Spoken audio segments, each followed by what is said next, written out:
Hello दोस्तों, स्वागत है अपने टेक जॉब चैनल में।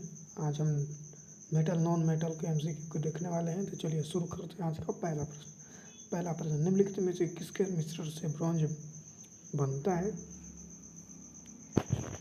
तो ब्रॉन्ज बनता है कॉपर और टिन से। थोड़ा हम फास्ट में चलेंगे। ब्रॉन्ज निम्न में से है: ferrous metal, non ferrous metal, non ferrous metal, ferrous alloy, non ferrous alloy. ये है non ferrous metal. Chromium steel है ferrous alloy, ferrous metal, non ferrous metal, ferrous, non ferrous alloy. Chromium steel ferrous alloy है। निम्न में से किसके मिश्रण से ब्रॉन्ज बनता है? कॉपर और जिंक। फास्फोरस ब्रॉन्ज का मिश्रण होता है। ब्रॉन्ज और फास्फोरस। क्वेश्चन नंबर 6, निम्न में से नॉन फेरस मेटल है: तांबा, एल्यूमिनियम, टिन, ये सभी। निम्नलिखित में से कौन सी धातु का वह कौन सा गुण जिसे धातु खिंचाव की तार निम्नलिखित में से धातु का कौन सा गुण है जिसे धातु को खींचने पर उसके तार बनाए जा सकते हैं और टूटने नहीं देती? इसको कहते हैं डक्टिलिटी। धातु का वह गुण जिसमें धातु को यदि बार बार मोड़ा जाए या ट्विस्ट किया जाए तो उसमें वह उसे सहन करती ना ही टूटती, उसे क्या कहलाते हैं? उसे टफनेस कहते हैं। निम्न में से किस धातु में सबसे अधिक मैलिएबल पाई जाती है? सोना और चांदी। इसका राइट आंसर हो जाएगा सोना। निम्नलिखित में से कौन सा गुण जिसे धातु पर खिंचाव शक्ति लगाई जाती है तो टूटती नहीं है? इसका राइट आंसर हो जाएगा टेनासिटी। निम्नलिखित में से किसके उत्पादन के लिए ब्लास्ट फर्नेस का प्रयोग किया जाता है? Pig iron. निम्न में से किस धातु के उत्पादन के लिए कोपला फर्नेस का इस्तेमाल किया जाता है? Cast iron. कार्बन की मात्रा बढ़ा देने से स्टील की हार्डनेस पर क्या प्रभाव पड़ती है? बढ़ जाती है। चलते हैं नेक्स्ट क्वेश्चन में, थोड़ा फास्ट चलते हैं। 18 स्टेनलेस स्टील का क्या अभिप्राय है? क्रोमियम और निकेल। निम्न में से धातु के किस गुण के कारण बर्तन बनाए जाते हैं? प्लास्टिसिटी। निम्न में से धातु का किस गुण पर स्प्रिंग कार्य करता है? इलास्टिसिटी। निम्नलिखित में से आयरन का सबसे शुद्ध रूप है? Rot iron. निम्न में से किसमें कार्बन की मात्रा सबसे अधिक पाई जाती है? Cast iron. निम्नलिखित में किस धातु में विद्युत की सुचालकता सबसे अधिक होती है? तांबा। और सबसे अधिक होती है सिल्वर। सिल्वर में सबसे अधिक। निम्न में से किस धातु में सबसे अधिक कठोरता पाई जाती है? High carbon steel. ओलो धातु का उदाहरण है? Aluminium alloy.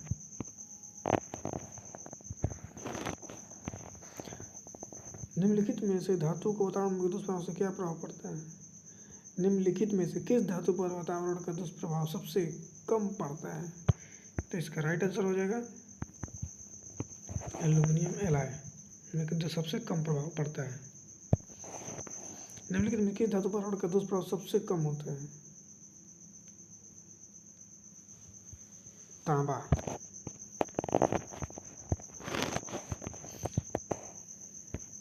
मशीनों की बॉडी बनाई जाती है? कास्ट आयरन, लेथबेड वगैरह। निम्न में से किस धातु को पतला तार नहीं खींचा जा सकता? High carbon steel. किस धातु की कास्टिंग नहीं की जा सकती? Rot iron. निम्न में किस धातु को फोर्ज नहीं किया जा सकता? Cast iron. निम्न में से किस धातु का प्रयोग करके टूल बनाया जा सकता है? High carbon steel. गैल्वेनाइज करके किस धातु का प्रयोग करते हैं? गैल्वेनाइज करने में जिंक का प्रयोग करते हैं। चलते हैं नेक्स्ट क्वेश्चन नंबर 29। थोड़ा फास्ट चलते हैं। निम्नलिखित में से किस धातु का प्रयोग करके उच्च गुणवत्ता के बिजली के तार बनाए जाते हैं? कॉपर। निम्नलिखित में से किस धातु का प्रयोग करके रिले आदि के बिजली कंडक्टर बनाए जाते हैं? सिल्वर। निम्न में से कौन से लोहे अयस्क को साफ करने की विधि है? चारों। चुंबकीय प्रतिकरण, भरात्मक प्रतिकरण, दबाव प्रतिकरण। निम्नलिखित में से स्टेनलेस स्टील के मुख्य एलाइंग तत्व हैं? निकेल और क्रोमियम। निम्न में से किस धातु का एलाय मंजू होता है? कॉपर, टिन और जिंक।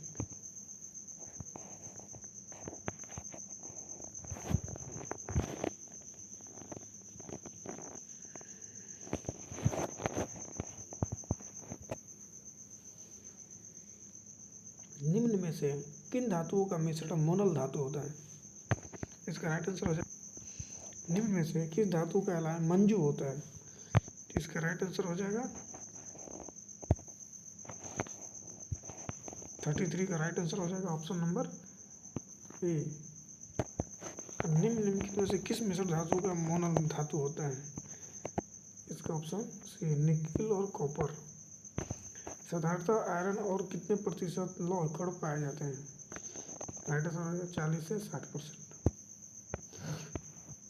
व्हाइट मेटल एलाय है? Copper, zinc, tin, lead, antimony का। निम्नलिखित में से हाई स्पीड स्टील का मुख्य मिश्रण तत्व है? टंगस्टन। निम्न में से किस कारण से कास्ट आयरन का उपयोग मशीन का बेड बनाने के लिए किया जाता है? इसके अधिक कंप्रेस लोड सहन कर सकती है। निम्न में से टीन के संबंध में से सही कथन है?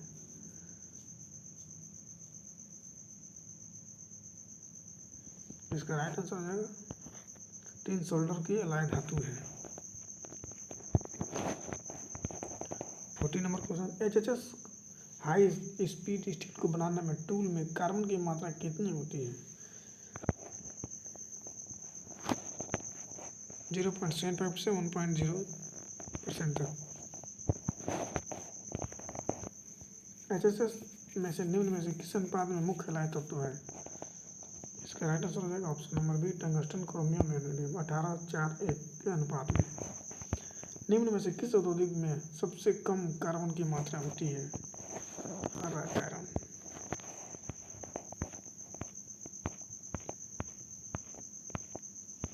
कपोला फर्नेस भट्टी का तापमान कितना होता है? 1200 से 1340। निम्न में से किस रेंज में P11 की कार्बन की मात्रा होती है? इसका राइट आंसर हो जाएगा 3 से 5%। निम्न में से एल्युमिनियम का मुख्य रासायनिक गुण है? सॉफ्टनेस, टफनेस भी मिल जाएगा। धातु के किस गुण के कारण धातु को बार बार मोड़ने पर वह टूटती नहीं है? टफनेस। खुरचने को रोकने वाला गुण क्या कहलाता है? हार्डनेस। निम्न में से ड्यूरेलियम और हिंडोलियम एलाय में 95% क्या होता है? एल्यूमिनियम।